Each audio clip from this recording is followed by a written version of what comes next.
Voilà les gars, il s'est passé une bonne demi-heure, un peu plus. J'ai donc décidé d'utiliser le Carter Rowan pour deux raisons.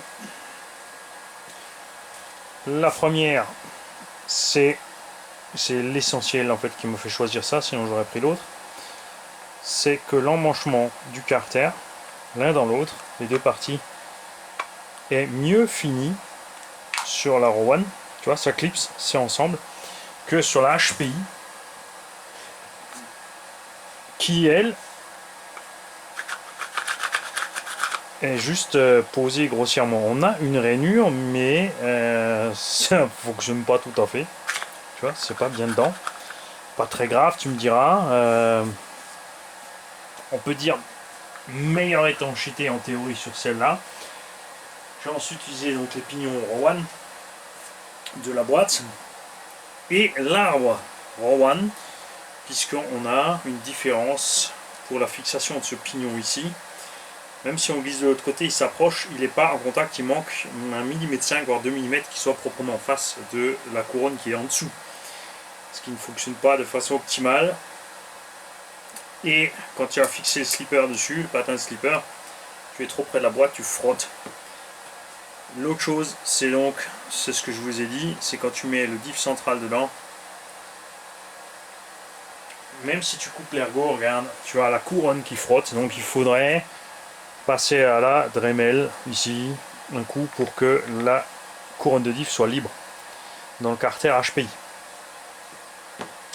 Niveau des diffs, donc on en avait commandé un séparément sur internet, et il y en a un qui est arrivé dans la boîte. La différence, c'est ce Carter. L'argenté était bien fixé à la loctite, celui qui est un peu doré là, lui par contre pas un gramme de loctite. Regarde, les filets sont bien libres. Au niveau de la couronne, au niveau du diff, il y en avait un tout petit peu, mais nettement moins que l'autre. L'autre, j'ai dû chauffer à fond pour réussir à l'extraire. L'emmanchement est grossier, ce qui explique pourquoi ils ont empilé les roulements de partout aussi. Et donc là-dedans, on va mettre de l'huile d'1 million de CST.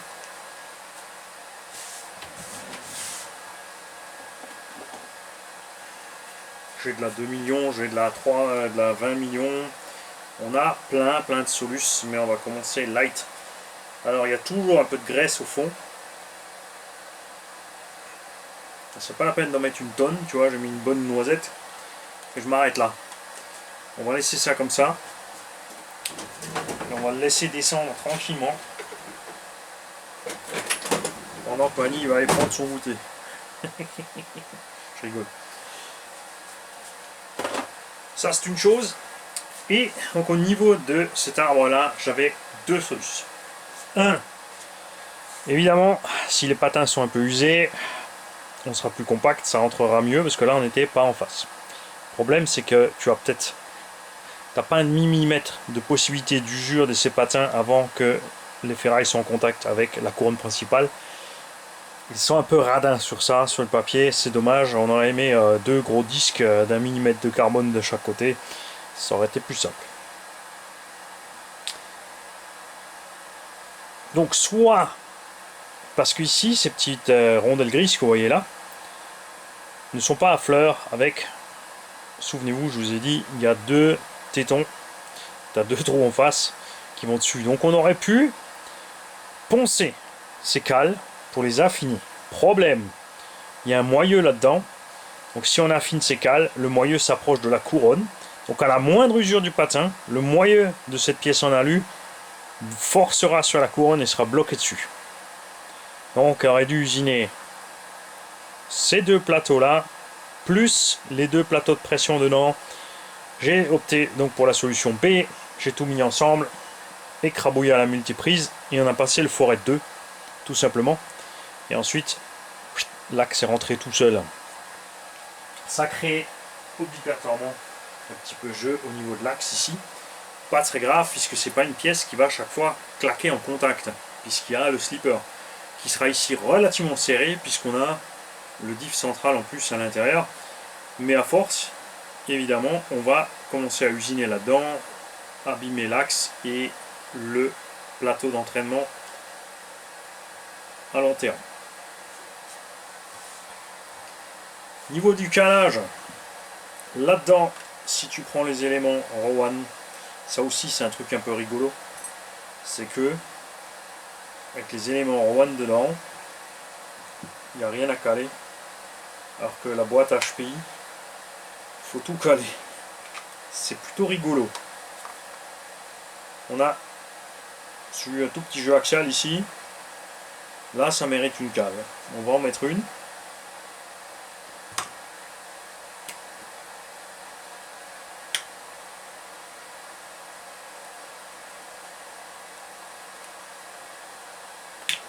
On va mettre deux. Parce qu'on a les deux du HPI.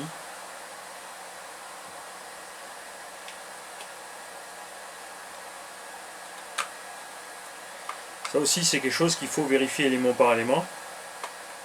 Tu check ton jeu axial. Comme dit, si c'est trop serré, ça va chauffer, ça va déformer le plastique. Il faudra faire aussi au niveau du diff, séparément, ensuite de là. Et quand tu auras tout calé, c'est bien beau. Mais il faudra encore regarder si tout est bien en face. Parce que si c'est pas le cas, si tu as calé par là et l'autre par là, et tu te retrouves que les dents ne sont pas bien proprement ensemble, ça va aller quand même. Mais tu vas diminuer la durée de vie, évidemment, de ton ensemble.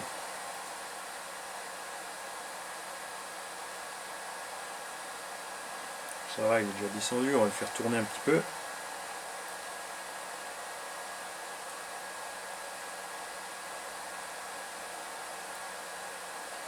Le but, c'est de ne pas se retrouver avec de la graisse dans le puits des vis.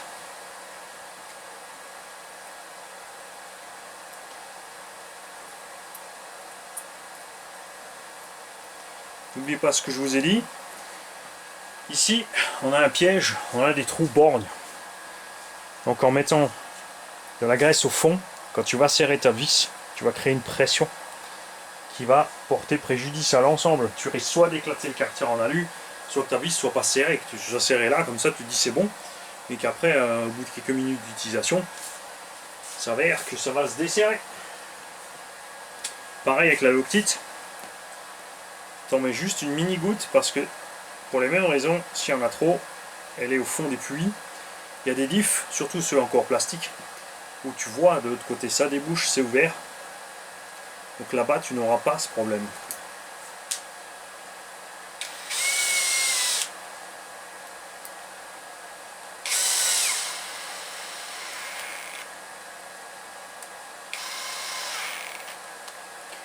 Là j'ai serré deux opposés déjà pour au cas où s'il y avait de la graisse ou trop de pression à l'intérieur qu'elle ressorte par les deux autres filets.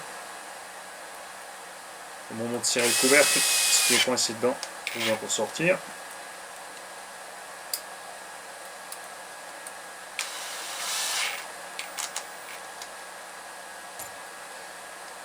On check si tout fonctionne bien. Yes. On va mettre la Loctite tout de suite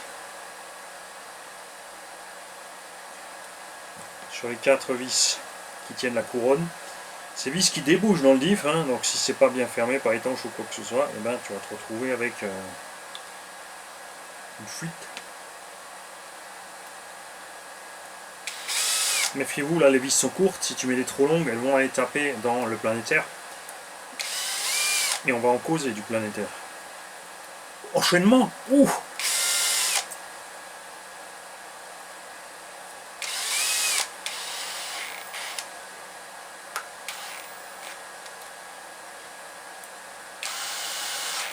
Alors, il y en a qui ne comprennent pas l'utilisation de la visseuse, hein, mais c'est comme tout. Si tu te sers de ta visseuse tout le temps, tu prends tes habitudes, tu as tes sensations. Tu peux tout autant foirer une vis à la main qu'à la visseuse. Hein. Voilà, donc lui il est prêt. On a les roulements là-dedans. On est bien en face, tout fonctionne bien.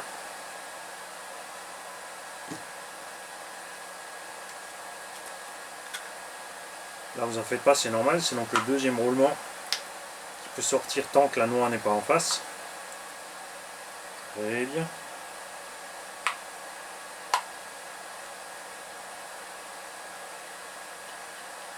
Là aussi, tout fonctionne toujours encore bien. Et j'ai dû rajouter aussi 2 petites rondelles de calage là derrière. Je vais te montrer pourquoi. Pour avancer l'axe au maximum, que le plateau ne touche pas le carter. Tout simplement. Pas se faire avoir. Il y a des petits nil stop là.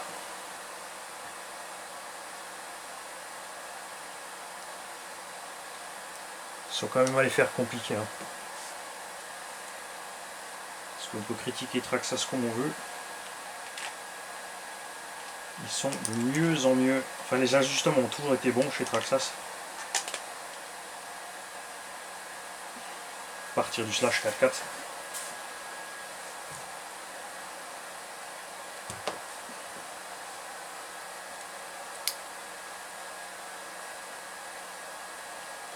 Alors. Et là, t'as pas besoin de serrer comme un bourrin, ça servira à rien du tout. Faut que ce soit en contact, point barre.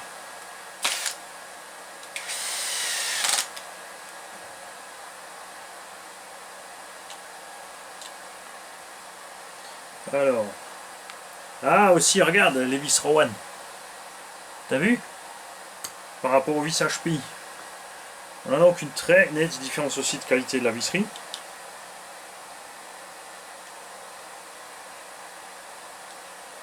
Le diamètre est le même. Hein. On va laisser les Rowan, parce qu'après là ça va, il n'y aura pas d'effort de mouvement. Un petit stop qui se balade encore là.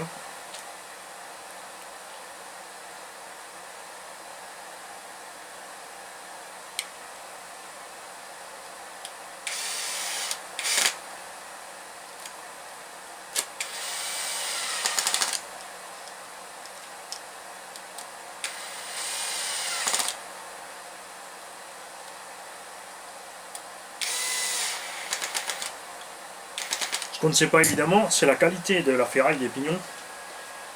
Hein, on ne sait absolument pas s'ils vont tenir autant de stress que les HPI. Les HPI étaient quand même prévu sans diff. Hein. Pourtant, tu vois, ils sont riquiques, ils sont fins. Hein. Voilà, tout fonctionne librement. On est bon. Donc on a cette noix qui va là.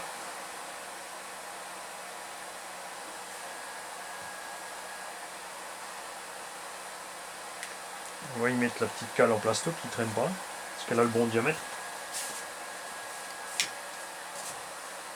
On n'a pas une autre. Là, il n'y en avait qu'une seule. Le petit pin. C'est toi, Bexente. Il est incroyable celui-là. Et après, c'est toujours pareil, hein. Au fond de la classe. Il y a Omiego qui est en train de ricaner là-bas. Hein. Ça loupe pas. C'est soit l'un, soit l'autre. De toute façon, avec Baboon aussi. Hein, mine de rien, comme ça.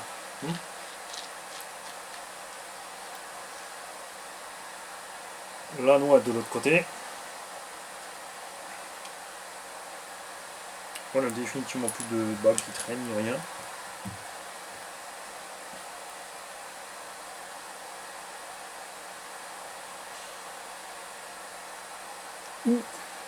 Et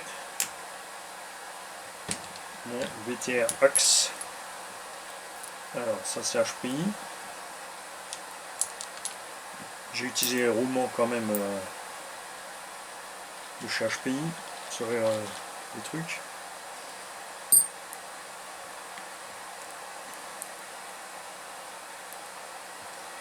Chez HPI il y avait de la cale de partout. Hein. C'est les rois de la cale, regarde.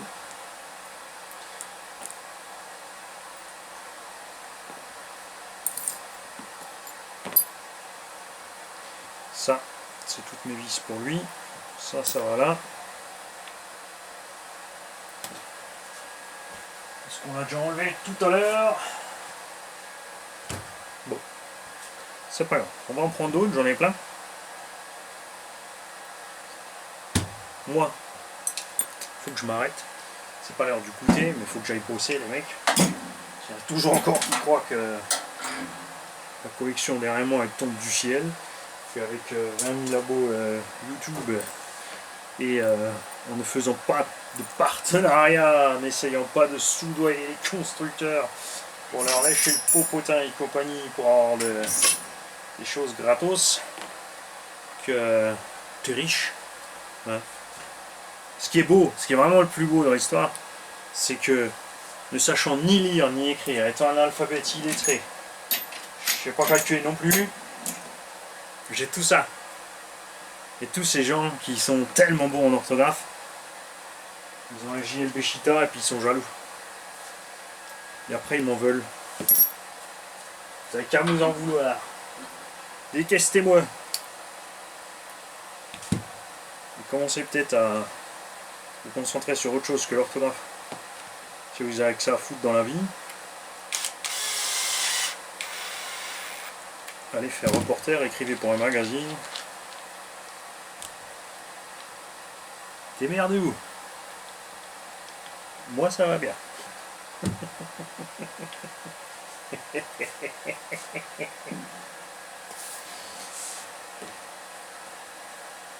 Voilà.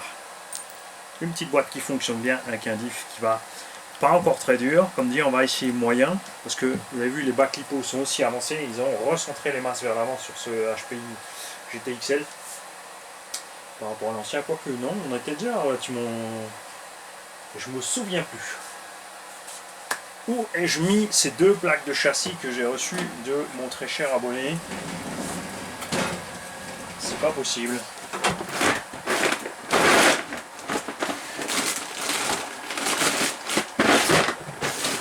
va bien être quelque part dans le coin.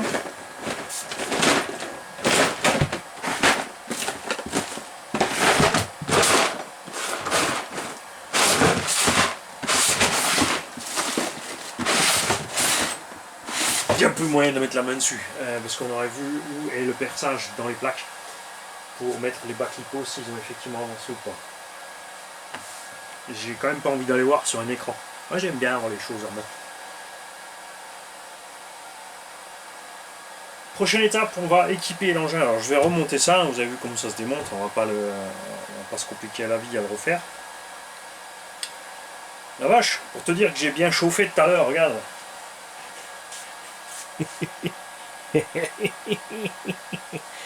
C'était ça l'odeur de grillé.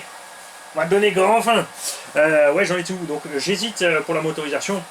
N'oubliez pas que les clampes moteurs HPI sont prévus pour le diamètre 40. Il n'y a que entre que tu peux avoir des ailettes. Donc tu ne peux pas mettre n'importe quel moteur à l'intérieur sans passer. Tu vois, si tu veux mettre ça par exemple, échec. Là, pour mettre ça, il faut que tu passes sur les bagues option 42 mm que HPI n'a jamais fait. Il faut passer par un constructeur. Ce qui passait par exemple, c'est ce genre de choses. Mais là, on est quand même sur 6 kg. J'aimerais bien mettre plus gros qu'à 74. Donc je pense mettre là. On va très certainement partir sur celui-là. Sur un SSS 4082 1600 kV. 6 pôles. C'est pas le meilleur rendement, c'est des moteurs qui sont sympas niveau tarif, on est 55-60 €. Et il prend en vitesse. Parce que j'ai un varié de vitesse évidemment. Et pour énerver le fan de HPI, je pense même que nous allons mettre un variateur Traxxas tout neuf. Salut.